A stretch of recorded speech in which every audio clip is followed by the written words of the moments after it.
Hey guys, it's Ben the Coin Geek at Old Pueblo Coin in Tucson, Arizona, where we have a brick and mortar store and we're open, I don't know, 5 or 6 days a week, most of the year.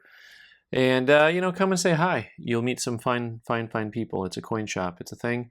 And I'm so excited to share with you a new purchase video just with a bunch of old large size US banknotes, which are always fun to look at, and some of you have seen lots of these videos and always enjoy some of the variety we get to see. Speaking of the sea, maybe this is an ocean, not a sea, but you get to see some ships.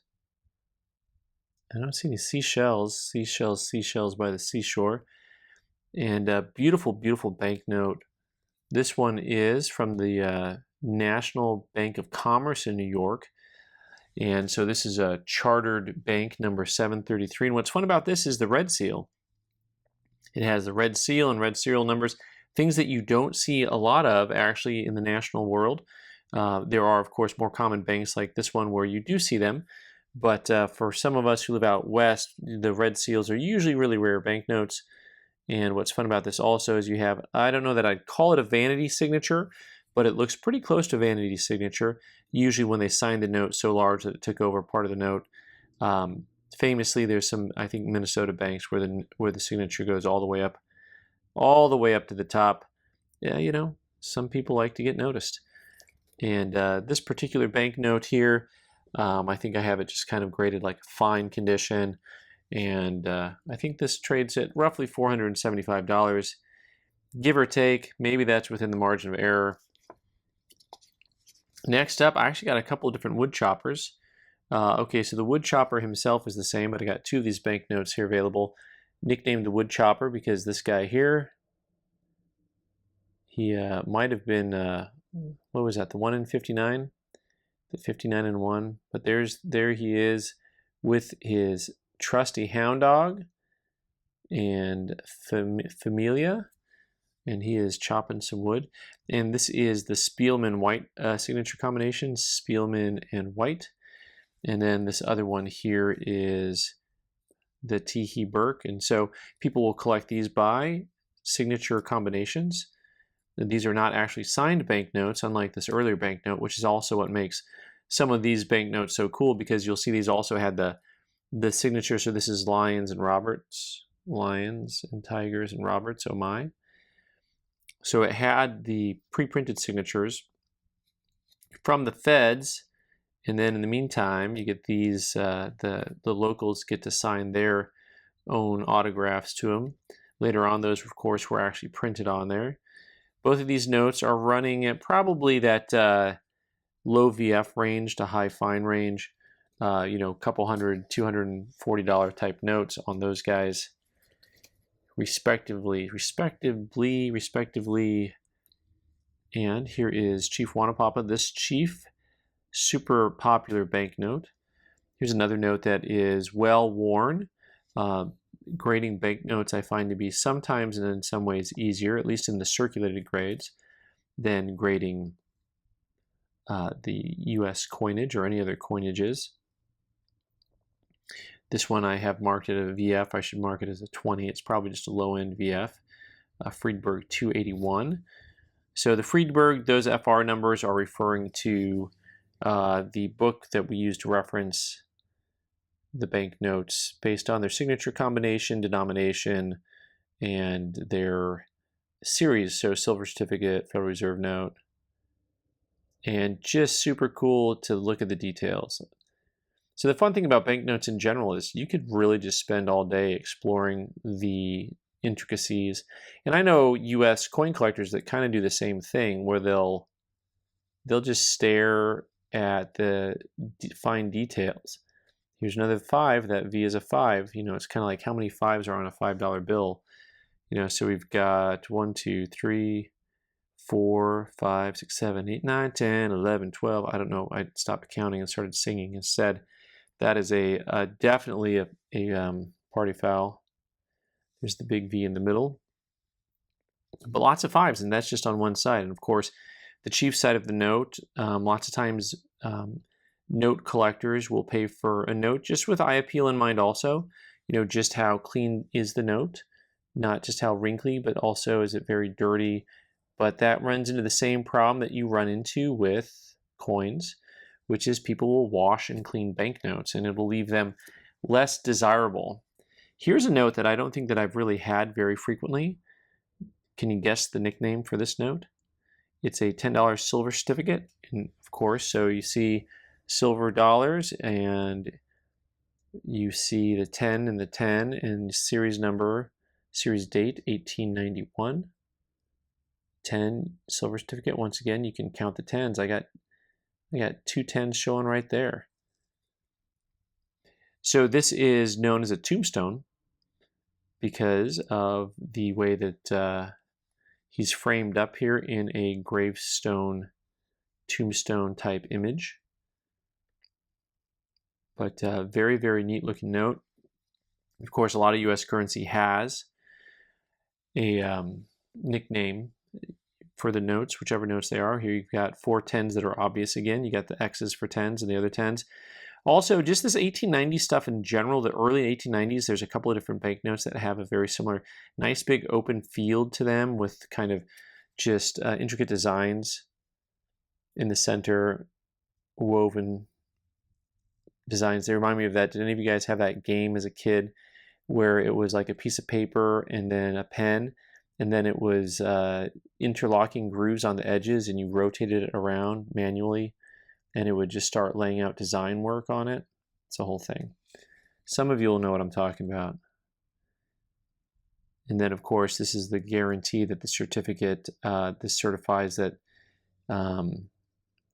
there is silver. Now, this is the this certificate is receivable for, we have our taxes and duties and dues and all that stuff. Very cool. This Friedberg I had graded as a VF with some splits, but it's a tougher note. I think I got that price there. That Friedberg 301 priced at $750 currently. And this is a good opportunity to look at another set of notes that is a little bit more scarce, as I fumble to get my notes in the right order. Because when you're looking at these 2 banknotes here, these 2 1914 $10 Federal Reserve banknotes, they have the same reverse. And you're going to see the same obverse, the front and the back. They actually don't say obverse and reverse, they say front and back. But the big deal here is that you actually have a red seal series. So these notes were made both with the blue and the red seals. And the red seals in general are quite a bit more scarce than the blue seals. So a banknote like this from 1914, well circulated, that's a common type. In other words, you don't have any type of rare signature combination. This is like about $100 on this note, right? Meanwhile, back at the ranch, this guy here, I don't know exactly what I'm going to try to price this guy at, because I've had kind of split, it has a small split. There's that. And also I've found kind of some split results on it. I had marked it at a pretty hefty number at $1,000, but it might be worth quite a bit less than that. But either way, a lot of times the red seal notes on this series are going to be, 5 to 10 times as much as a blue seal might. And the other thing, so when I talk about the different combinations, there's several different combinations on these banknotes to look out for, not the least of which is the autographs, right? So you had that white and melon, and then this is Burke and McAdoo and Macadon. And so you also have the district that it's from. So you see the 12L and the 2B. And so the 2B, that's going to be the New York district, New York. And then your 12 is San Francisco. So they are they are on the left coast there, the 12L. You can remember, they gave you lots of ways to remember San Francisco, folks. Don't make me try to give you all the districts at one time. Seriously. All right, next up, a vaunted gold certificate.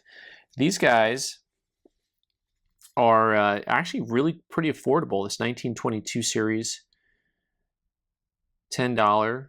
And then there's your nice big thing, 10. So it says 10 on the edge, and you work your way around. 10 gold coin, which is fun. So, right, so $10 in gold coin. What's kind of fun, and some of the reason why some coin collectors dig this stuff, not just because it's awesome, but also because you get to look at stuff that says coin on it, and just remember that this is payable to the bearer on demand. So it's like, hey, so this you could have got the 1920s. This is a 22 series, a $10 gold piece. Presumably, if you get something that's kind of current, it would have been something in the Indian style. And that Indian coin is probably worth $1,000 to $2,000 today. And this well-circulated banknote, which has a population probably smaller than the $10 gold piece Indians, is upside down. Let's see, that is $220 is what I got that labeled at. And so it's kind of interesting because I can guarantee you there's a fraction of these out there compared to how many $10 gold Indians there are, just in general.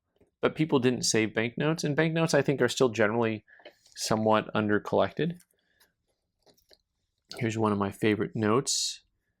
I remember a trivia once when people were talking about putting banknotes out there, and they're talking about putting Harriet Tubman on a banknote, which I think is a great idea. And they were saying, well, it would be the first federally circulated note with a woman on it. And I said, what? Martha, Martha, Martha? Come on, y'all. This is like the one. I mean, it's so cool with George and Martha Washington on there. Just some great scroll work all around. This is actually, I grade this a nice VF35. This is actually my favorite U.S. banknote ever produced. This series is called the Educational Series, and I love the one better than the rest. And by the one, I mean the $1 bill. And the detail on this sucker is incredible. 1896, and then you got all the names on here, all the way around. And then you can see a little bit of a swamp there, but you can see everything else going on, a monument. And then you've got something cool over here. We the people, good times. Good times. I mean, look at all the stuff that's on that note. And so it has this extremely ornate obverse or front, including fasces over here that you might recognize from your Mercury dimes and other coins. And then on the back, you've got George and Martha, and I have that one listed currently in the $1,200 ballpark. 3 heavy folds on that, but overall a nice looking note. I think I had another 1914 series in here somewhere. Here we go. 1914. Also, we learned that that's New York, 2B. And on the 20, here you've got a nice portrait of Cleveland in the center. It's the exact same design on the front of the note as those $10 bills were. You've got this very, very, very much of the same layout. So this is when we really started moving towards our current currency, whereas on some of the older banknotes, you had 3 notes that looked completely different. Same thing with that chief. I mean, that 1899 chief pairs up with what we call the Black Eagle. And then on the back of the note, that's where you're going to start seeing the different vignettes. So where you've got agriculture, and then you've got over here your smelting plants and the railroad, and then you've got so this is probably what was that one? I always forget what these things are called. The allegories on here actually have names, but I never remember them. But now we've got our steamship and tugboat. And by the way, here's some more trivia for you. How many banknotes have the Statue of Liberty on it? Well, here's one. Right? There we go. This is, I think, the ship that the Legend of 1900 was on. And then you've got the railroad here. And an automobile. How cool is that? Top hat, top coat. White hat, white gloves, something like that. So this note here is 150, but where it gets cool is here's a note that I get very infrequently. Here's the 50. And so, once again, these notes, not super rare, but also not super easy to find. They're kind of somewhere in the middle. And then a very different, you've got a very different allegory in the middle here on this one. And it actually says Panama. So how cool is that? So this is commemorating the Panama Canal. And so what you have here is is that the caduceus? Lady Liberty for the Panama. And then you've got, looks like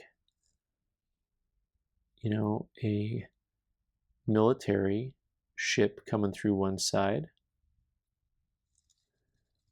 And here we go.